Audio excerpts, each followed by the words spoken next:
was, at this time, General Desaix's aide-de-camp and was directed to assume the command of General Van Damme's advance guard, which was open the passage. We had to effect a landing in broad daylight under the fire of the Austrian batteries.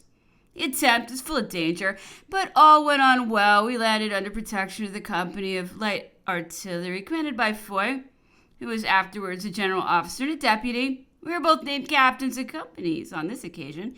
General Desaix was wounded the next day.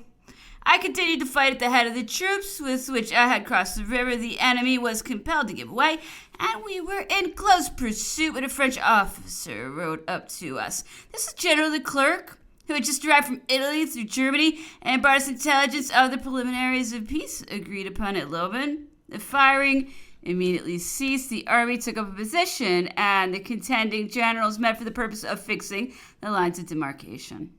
I was again employed in these conferences, which were held at Heidelberg, where I accompanied General Renier, who was deputed from the Army of the Rhine. All was soon arranged, and I was enabled to join General Desaix, who was at Strasbourg for the recovery of his health.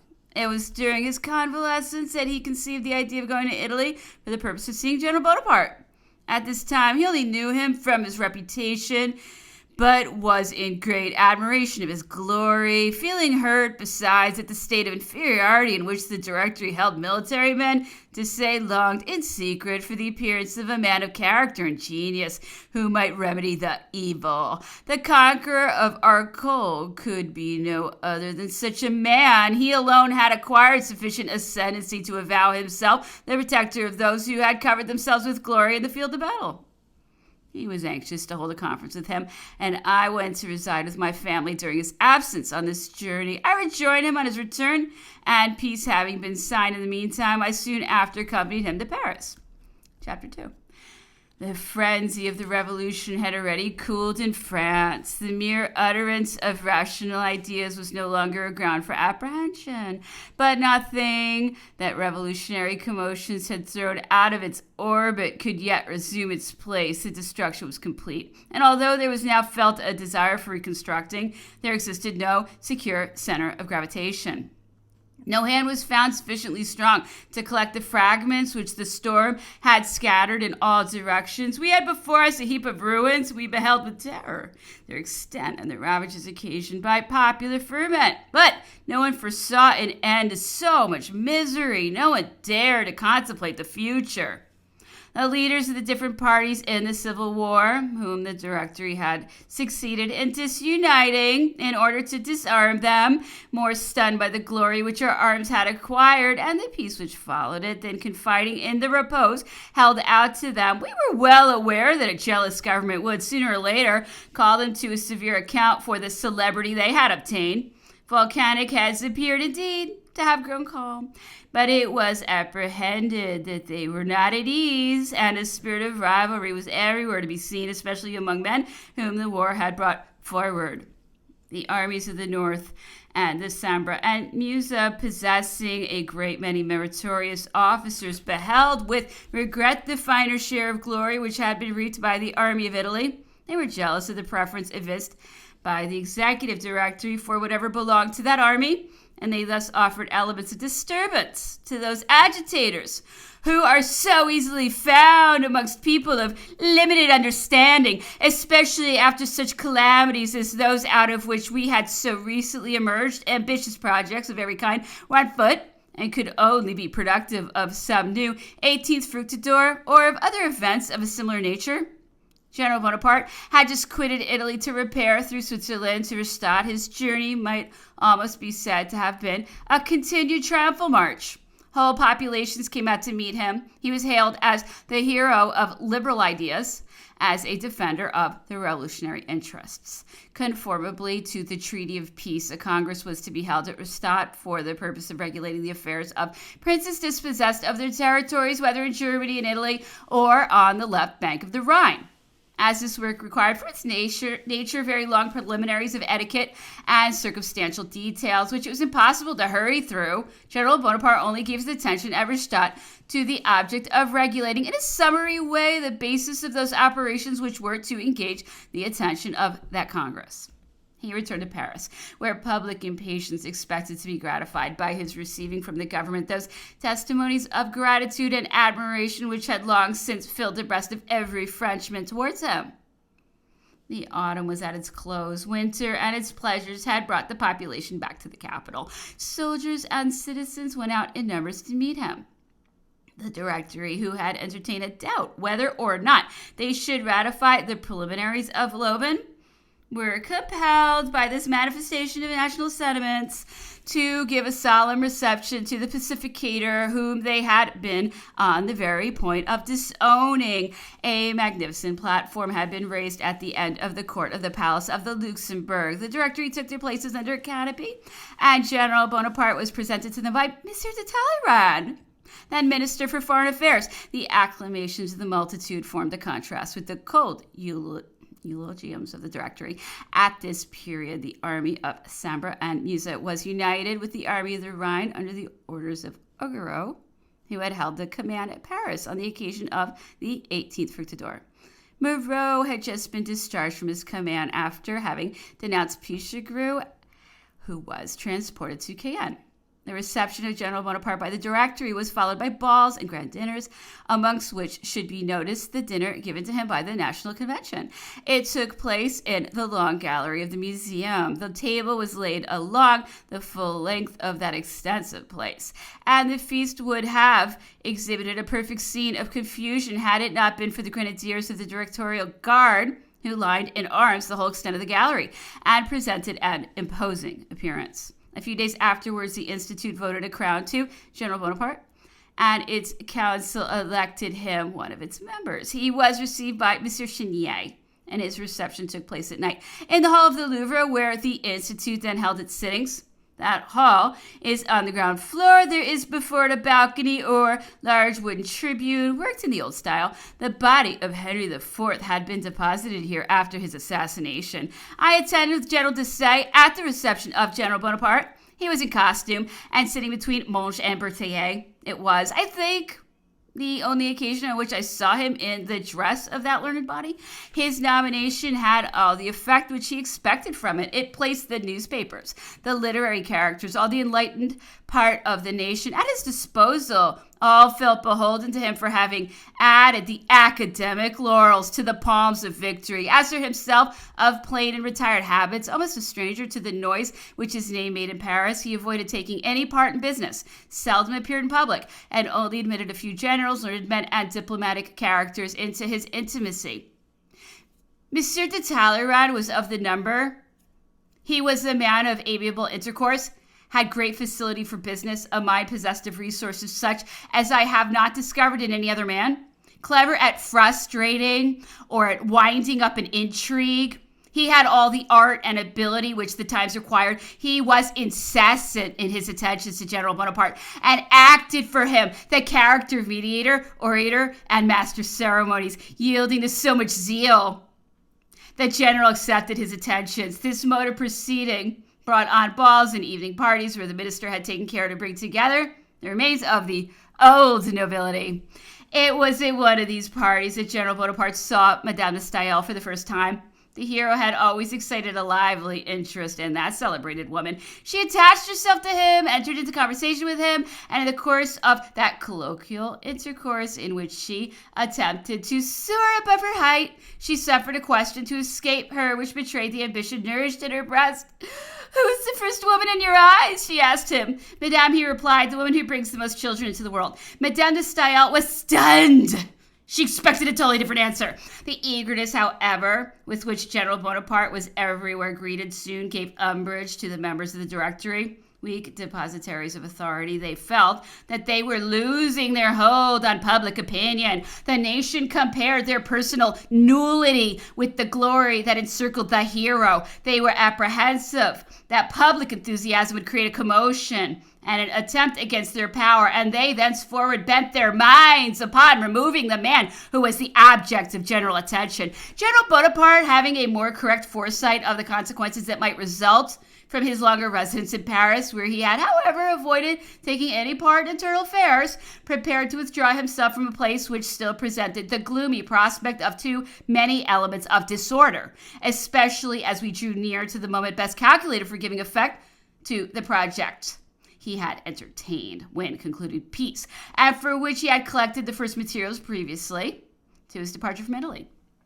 The Directory had no sooner made peace than they decreed the formation of an army of England, of which General Bonaparte was to assume the chief command, but which he had himself been the means of placing under the orders of General Desaix until he should have completed the object of his journey from Italy to Rastatt. General Bonaparte sent General Desaix to visit the ports and naval arsenals from the mouth of the Loire to Havre, in order to ascertain their condition and the resources they might offer for descent on England. I accompanied General Desaix on that journey, and we returned to Paris at the same time with General Berthier, whom General Bonaparte had sent upon a similar mission to the ports in the Channel. Both officers agreed in opinion that no reliance could be placed on the resources of those ports for effecting a descent on England, and that other means were therefore to be resorted to for waging war against her. A contrary language, however, was held. The conviction was suffered to prevail that the idea of a descent alone was contemplated by government, so that public opinion was bent upon it. All the generals who were employed in the army of England were ordered to quit Paris. They were sent to their respective posts. Government succeeded in fully impressing the belief that their whole attention was directed towards England, and that all the preparations in the Mediterranean had been made with no other object than to divert the enemy's attention, whilst the very contrary was the case. When all this was done, General Bonaparte had no difficulty in proving to conviction the inadequacy of the means possessed by the Republic for attacking England on its own soil, and in determining the Directory to undertake the plan of sending an army to Egypt as the nearest and the most vulnerable point of the commercial power of England, the difficulties of which were not out of proportion with our means of attack. He enumerated to them the resources he had collected in the ports of Italy previously to leaving that country, and asked for the command of the fleet and army, offering to provide for everything else. It was demonstrated to the Directory that France could never be brought to a state of tranquility so long as the multitude of generals and enterprising officers should remain unemployed, that it was necessary to turn so many ardent imaginations to the public imagination, that Spain, Holland, Portugal, and England, after their respective revolutions, had been compelled in this manner to undertake expeditions beyond seas in order to give occupation to restless minds which they could no longer control. That to this course was owing the discovery of America and the Cape of Good Hope and the flourishing rise of commercial powers in distant countries. It did not assuredly require all this reasoning to induce the Directory to avail themselves of the opportunity of removing to a great distance a chief whose popularity they dreaded, and the proposal was suitable to both.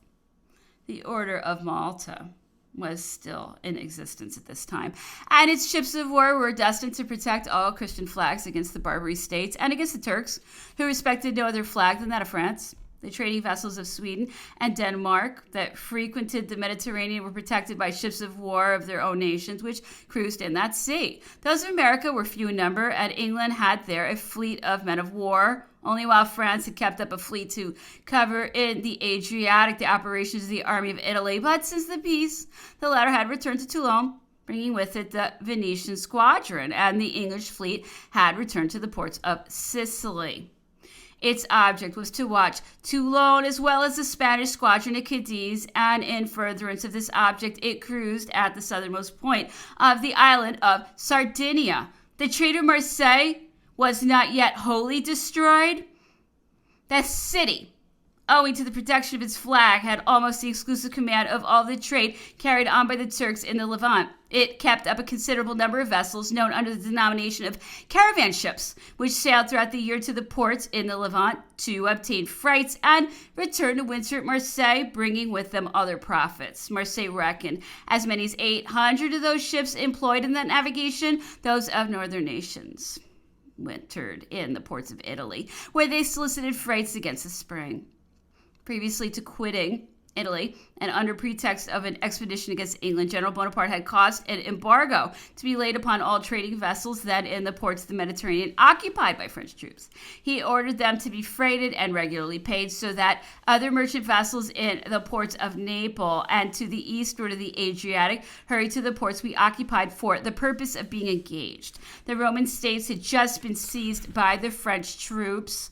The Directory, who sought to establish the Republic everywhere, had no wanted pretext for raising a quarrel with the Pope, who beheld the metropolis of Christianity invaded and himself transported to Valence in the province of Dauphiné. At the moment of his return to Paris, General Bonaparte had issued the requisite orders, always under pretense of a descent upon England, for the squadron at Toulon to the number of 15 sail, one of them a 3-decker, to be immediately placed in a condition to put to sea with troops on board. He also gave orders for the equipment and freighting of all the merchant vessels that could be collected at Marseille and at Toulon. He had just dispatched General Régnier, whom General Desaix had recommended to him for the purpose of organizing the ships collected at Genoa by means of the embargo to which I have just alluded, and also taking the command of the troops placed on board. There were likewise a great number of similar vessels detained in all the ports from Venice to Leghorn. He sent off from Paris in the most secret manner General Desaix, who had the appearance of going to Rome on a voyage of mere curiosity because he was a great admirer of the fine arts. Being his first aide-de-camp, I accompanied him in his own carriage, as well as the Adjutant General Duzelot, the Chief of Staff, and I actually reached Rome without a single word, having escaped General Desaix that might give me an idea of the object of our journey. He crossed France with the rapidity of an arrow and entered upon his scientific inquiries, always maintaining his incognito. As soon as he had penetrated beyond the Alps, he stopped at Turin, Parma, Placentia, Bologna, and Florence, visiting every object worthy of notice in these cities, and reached Rome. He appeared as if he had come there only as a virtuoso. He was incessantly going about the celebrated environs of that far-famed city, whilst Donzelot carried into effect the orders he had given to him to assemble in the port of Civitavecchia all the vessels that had been collected at every other port from Leghorn to Venice.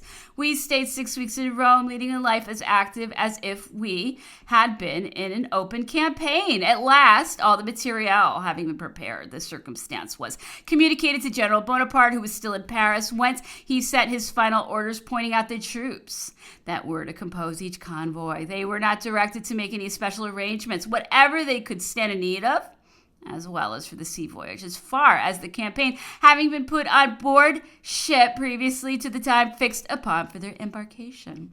We embarked at Civitavecchia, 9 battalions of infantry taken from the troops which occupied the Roman states, a regiment of dragoons with horses for 1 squadron only, a regiment of hussars, a company of light artillery with its cannon and all its horses, 2 regiments of artillery on foot, with their cannon and their horses, a park of artillery, and lastly a staff, a military hospital, and an establishment complete in all its branches. The celebrated Monge, who was then in Rome, had been instructed by General Bonaparte to procure, at whatever price, Arabic printing types, correctors of the press, and interpreters, and to embark with them on board of our convoy. He found interpreters in the Roman College of Physicians, to which young men are sent from the Levant for the purpose of studying medicine.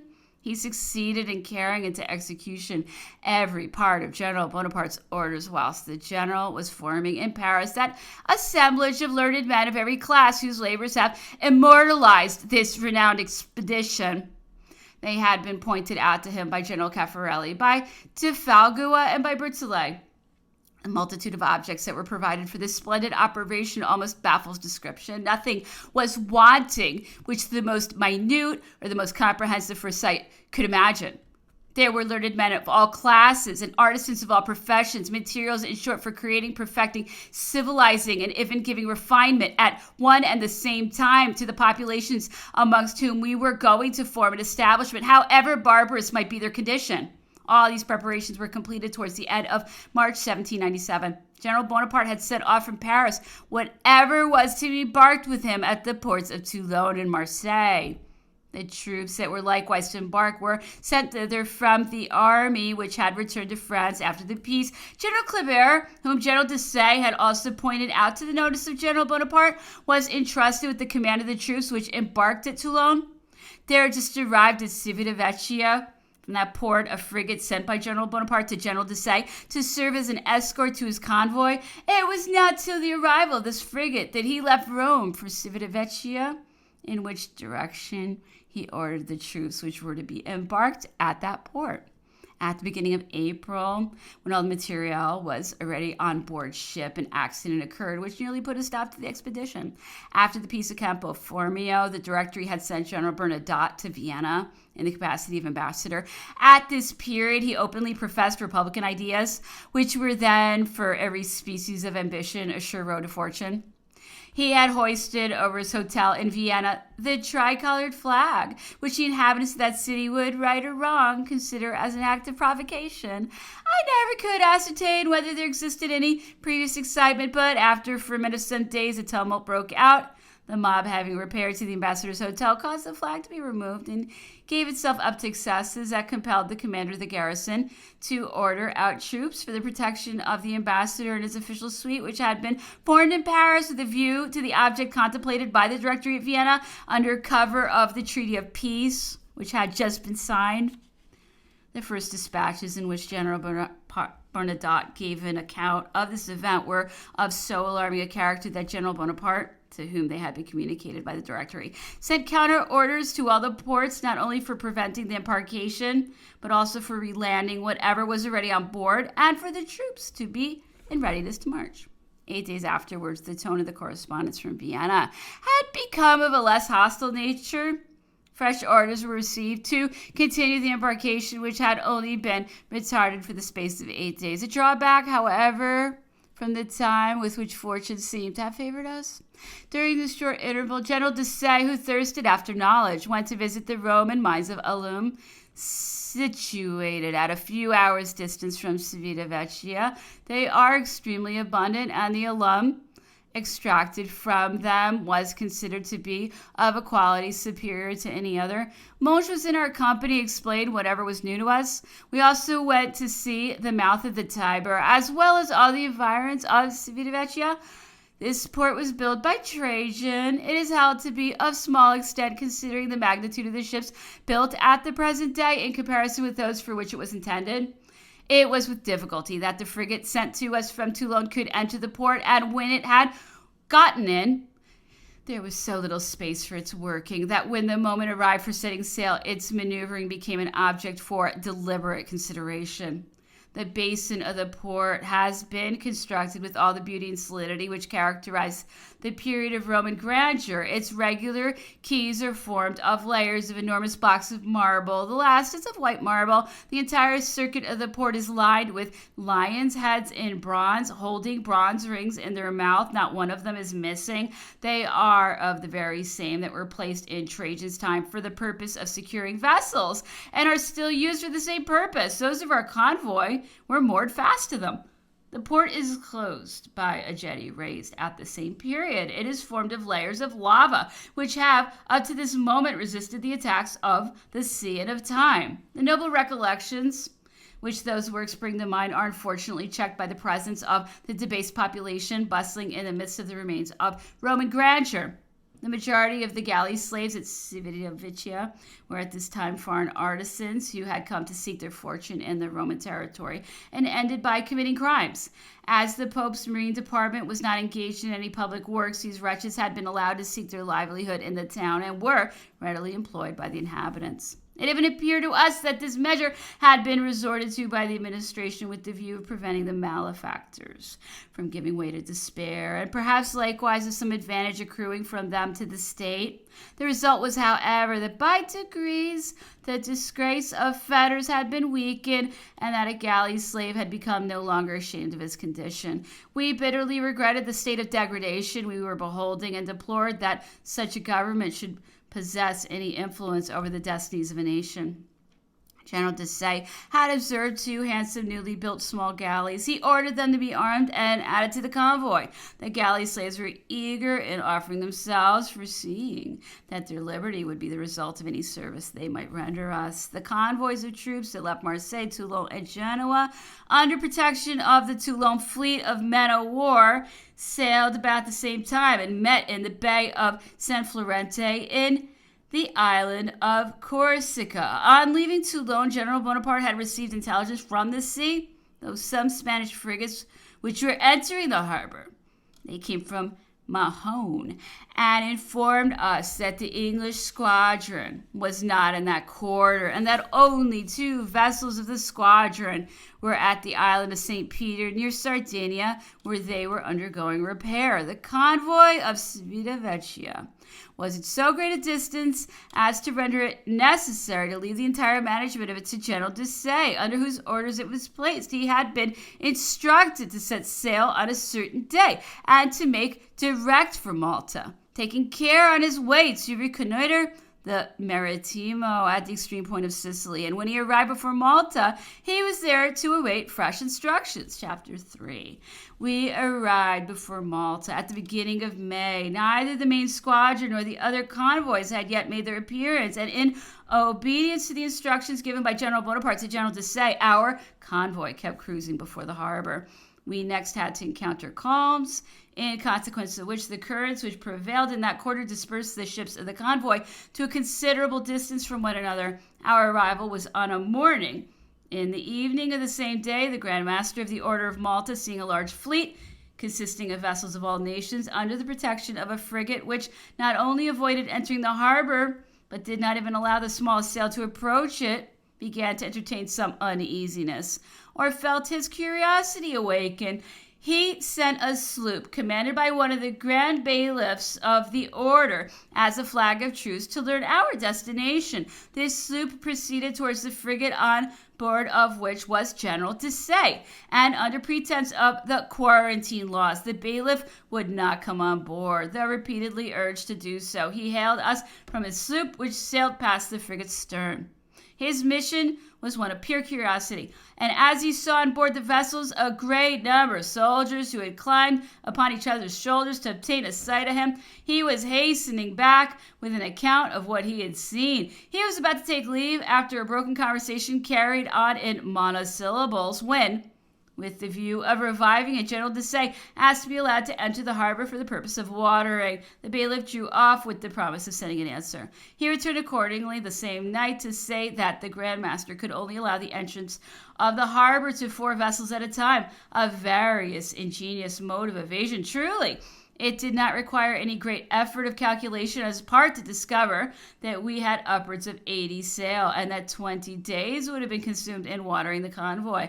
Assuredly, we could not lose so much time before this nest of gentlemen. Nevertheless, we pretended to view the matter in a serious light, and in politely refusing the bailiff's offer, briefly hinted at the dangers we should be incurred if the English were to make their appearance.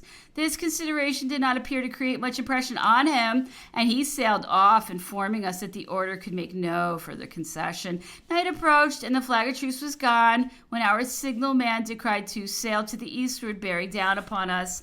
They soon neared us sufficiently to enable us to ascertain that they were a ship of the line and a frigate. We became rather uneasy, and still more so when within 2 gunshots of us. They omitted to hoist their colors until at the moment of passing they both hoisted the Maltese flag. They proved to be the line of battleship and frigate belonging to the order, and were returning into port from a cruise. The sailors were taken out the same night for the purpose of manning the galleys that were preparing to fight us the following day. The next morning at daybreak, our signalman descries several sails to the northwest, and soon afterwards apprised us that they were in considerable numbers. They proved to be our squadron and its convoys just arriving from the Bay of St. Florent.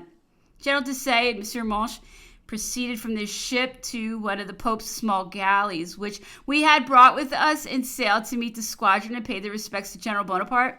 In the course of the morning, the entire squadron and the army were reunited before the mouth of the harbor. Everything then assumed a new appearance. Preparations were everywhere made for landing. General Bonaparte ordered the troops of General Bon's division to land on the right and the division of General Desaix to land at the same time on the left. We disembarked in the Bay of Maracirocco. I was entrusted with the command of the troops, which took the lead on this occasion, marched straight up to the redoubts that protected the landing place and thence the fort. We encountered very little resistance. Everything seemed left to itself. The Grand Master had scarcely been able to collect a few detachments for the purpose of defending the advanced works. There was no emulation amongst the knights. The population, accustomed to the idea that it was never to be called upon to man the batteries except in the event of an invasion from the Turks, refused to carry arms against us. All those splendid fortifications that indicated the power of the order and the strength of the place became useless. We pushed our advances on this day to the very foot of the ramparts on the land side. We were amazed at the weakness of the defense, and at a loss to account for the circumstance of a place which appeared perfectly unassailable, presenting so easy a conquest to our arms. The mystery, however, was soon unraveled. General Bonaparte had remained on board L'Orient during the whole day. He had ordered the Maltese galleys to be attacked and compelled them to return to port. There was an end of the Maltese cross. The general landed the same night, and we could then discover from the acts of indiscretion committed around us that the numbers of the order were not all strangers to the success which had just crowned our efforts. Ever since the commencement of the French Revolution, and especially since the breakup of the Corps of Emigrants, the Rock of Malta had become the place of refuge for a multitude of young noblemen who enlisted under the banners of the order. These knights of recent creation had not all the ardor of the old knights of St. John of Jerusalem. Their worldly education made them averse to a monastic life, and the malady particular to the country increased their anxiety to quit the rock upon which they had found an asylum. The appearance of our fleet before Malta afforded them an opportunity of breaking engagements which they began to consider in a light of fetters and of commencing a new existence. Should they be considered as objects of pity or censure? Be this as it may, a communication was soon opened between our headquarters and the government of Malta. The Grand Master of the Order, too late indeed, persuaded of the impossibility of preserving the place and of the futility of a resistance which had no longer any object, consented to capitulate. The principal conditions were the surrender of the forts to our troops, the personal liberty of himself and his followers, and leave for all the knights to withdraw to any place they thought proper. We accordingly took possession of the place. Monsieur de Homspech, the Grand Master, embarked on board a neutral vessel which was placed at his disposal and was escorted by one of our frigates as far as Trieste. Nearly all the French knights entered the rank of our army. The organization of the island immediately engaged General Bonaparte's attention. The National Guard, the administration, the means of attack and defense, everything was planned and completed in less than 8 days. The Maltese garrison was incorporated with the semi-brigades and was replaced by a part of Vaubois' division, and the fleet was ordered to set sail. General Desaix remained some days longer at Malta because his frigate was to take on board the intendant of finances, who had yet some matters to arrange. We employed this short delay in visiting a rock so celebrated in history. I felt a lively curiosity in going over the island, which had always been represented to us as unassailable, and yet had so quickly fallen in our power. Civitavecchia, situated on an eminence in the center of the island, and the only point which the knights had fortified upon their first arrival, was the first object of our visit. We then proceeded to examine the works in the order in which they had been constructed. It is well known upon the fall of the island of Rhodes, the knights bestowed all their attention on the fortifying of Malta. Every Grand Master of the order since that period seemed to have had no other ambition than that of adding some new work to the harbor or the town. This was the only object of the government. Ostentation at last came in for its share, and fortifications were constructed at Malta, just in the same manner as palaces were built at Rome, since the throne of the Caesars had made way for the Holy See. Malta had thus grown into a prodigious heap of fortifications, and we were at a loss what to admire most: the perseverance required in their construction, or the genius that called them into existence. What mostly raised our astonishment was the work of nature. The harbor itself, It is of such extent that the naval army and the 600 vessels of the convoy only covered a very small part of it. It affords so easy and so safe an anchorage that the largest ships of war may be moored close to the quay. In the midst of so many wonders, we felt again the distress of beholding a sight such as that which had excited our indignation at Civitavecchia.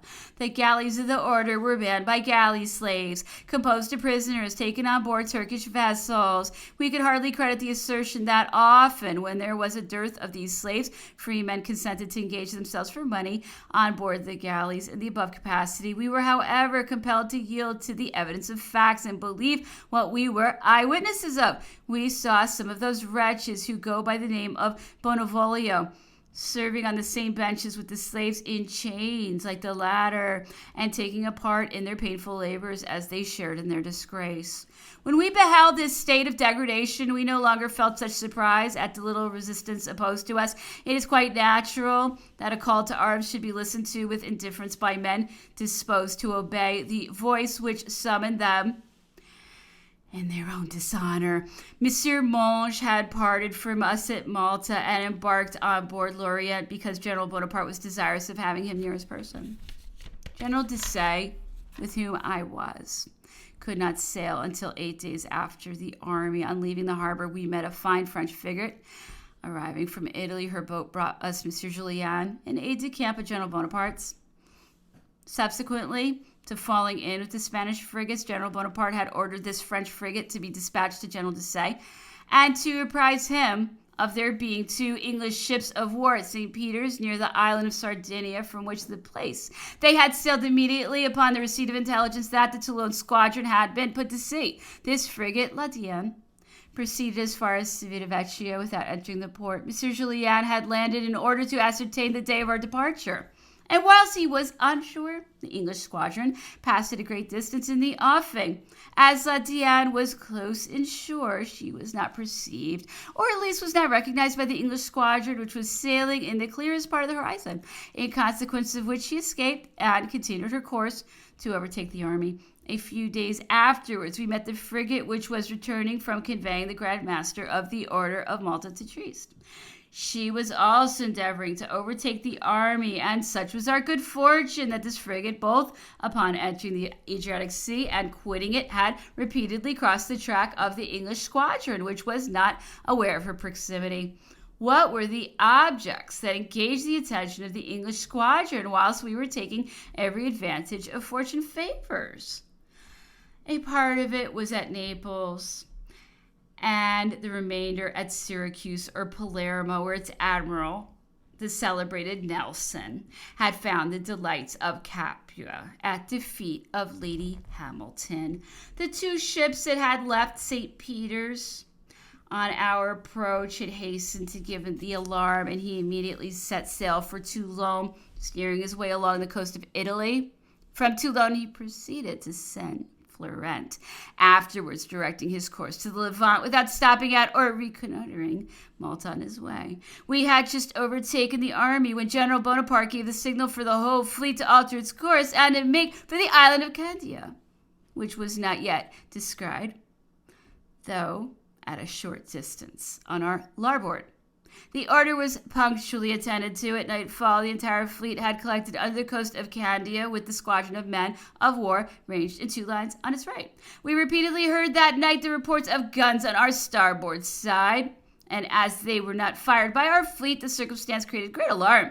After the loss of our squadron at the Battle of Aboukir, the English compared the logbooks of our squadron with their own, and it was discovered that the 2 fleets had sailed several hours that night at the distance of 4 or 5 leagues from each other. The reports of firing which had reached our ears aroused from signals made by the admiral to his fleet, and had not General Bonaparte ordered his own to steer for Candia on the preceding day, we must inevitably have found ourselves at daybreak in the presence of the British fleet. We made the land of Egypt a few days afterwards. Alexandria was in front of us, though, near as we were, we could only discover its minarets owing to the extreme lowness of the coast. General Bonaparte had sent forward a frigate to bring up the French consul residing in that city. The consul had just arrived on board L'Orient when a signal was made for the whole army to prepare for landing. He had informed General Bonaparte that the English squadron, consisting of 13 sails, had appeared off Alexandria 48 hours before and had made inquiries about the French fleet, which it was chasing under the impression of its being ahead, but that on failing to come up with it, the squadron had continued its course for the coast of Syria, conceiving it no doubt impossible that the French should be behind him. General Bonaparte, upon hearing the account given by the French consul, exclaimed, "Fortune, fortune! I ask but 3 days more!" And he ordered the whole of the troops to land with the least possible delay. The operation began the very night of our arrival. The men of war and the ships under their convoy were at anchor close to the town. The ship's boat all put off, quite full of soldiers, in a few moments, and stood in for the shore, leaving the town on their left. The sea on a sudden became so stormy as to prevent their landing, and the boats were compelled to return and make fast to the ships nearest to the coast. In this manner they passed the night, being loaded with soldiers and entirely at the mercy of the waves. No sooner, therefore, did calm weather return than they hastened to unmoor and to reach the shore, which was in a few hours completely lined with soldiers. I had the command of the first detachment of General Desaix's corps, and had been forced to return and make fast to a small galley, in which situation I passed a very stormy night and ran the risk of sinking. It was impossible to return on board the ships, which were besides encumbered with soldiers. In Egypt, the dawn of the day is short, and calmer weather generally returns with the sun, so that our hardships were soon over. After the landing of the troops, which was completed in the course of the evening, the next object was to bring the horses ashore. I was also charged with the duty of landing those that formed part of our convoy. This operation could not fail to take up much time. It was perfectly new to me. I resorted to a plan that succeeded. I began by landing 6 horses, placing the horsemen in a boat, and laying the horses down into the sea, each dragoon holding his horse by the halter. The first horse thus removed from the ship was obliged to support itself by swimming until the last had been let down into the sea, after which I ordered the boat to steer for the shore, towing after it the 6 horses that were swimming, and to place them on land as near as possible to the water's edge, in order that they might be seen by all the horses that were about to follow in the same manner. I afterwards placed in the boat all the dragoons, hussars, artillerymen, and soldiers of the train, with their saddles and harness, that they might go ashore, and there wait for their horses, and whilst they were on their way, I had the horses of each vessel hoisted out on both sides at once, and let down into the sea, without taking any other precaution than placing the halter round their necks. A boat was in readiness to pick up the first that were thus sent off, and lead them gently to overtake the waters on other shore. Those that were taken out of the ships went by a natural instinct to join those already in the water, and I thus had a long file of horses swimming, and keeping up with the boat ahead of them. They all arrived safe, and upon arrival were led out by their riders, who had waited for them upon the beach, close to the borders of the desert, and who saddled and mounted them forthwith. My operation was completely successful, and General Desaix, who was on the seaside, expressed his satisfaction to me when he beheld the landing of this file of horses. It was scarcely the hour of sunset when the landing of the personnel of the army was effected, and nearly the whole army united close to Pompey's pillar. At the distance of a few hundred yards from Alexandria, this was the first monument presented to our view. But our minds were so engaged in reflecting upon the objects we were about to behold in a country which did not exhibit the slightest trace of vegetation, that this column, which stood quite isolated in the desert, did not attract our admiration. Kleber's division, the first that was formed, marched at once upon Alexandria. The fortifications which enclosed the town are the same that were erected by the Arabs.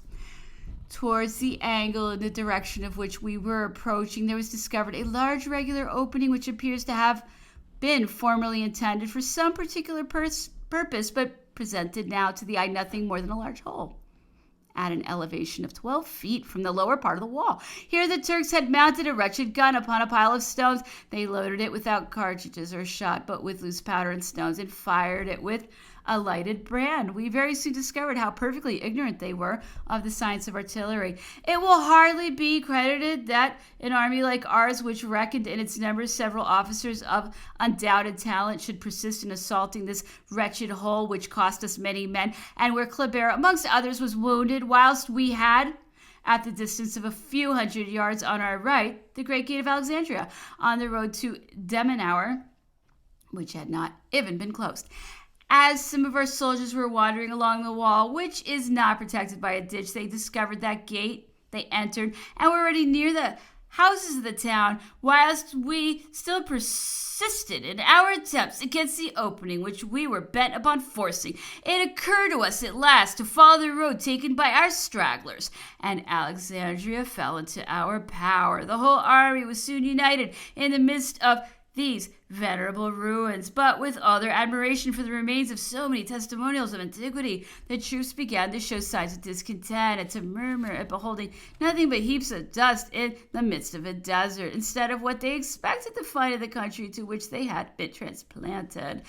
It need only be observed, in illustration of this feeling, that our army was composed of troops which had left Rome, Florence, Milan, Venice, Genoa, and Marseille, and that nearly the whole staff came from Paris. The disappointment was generally felt, and the discontent gained ground during the march we had to make from Alexandria across the desert in order to reach the Nile. Previously to quitting Alexandria, General Bonaparte caused all the vessels of the convoy to enter the port. He ordered that the squadron should disembark everything belonging to the army, and upon leaving it, gave instructions that it should enter Alexandria if the opening of the harbor did not throw any obstacle in the way, and in the contrary case that it should proceed to Corfu at the entrance of the Adriatic Sea.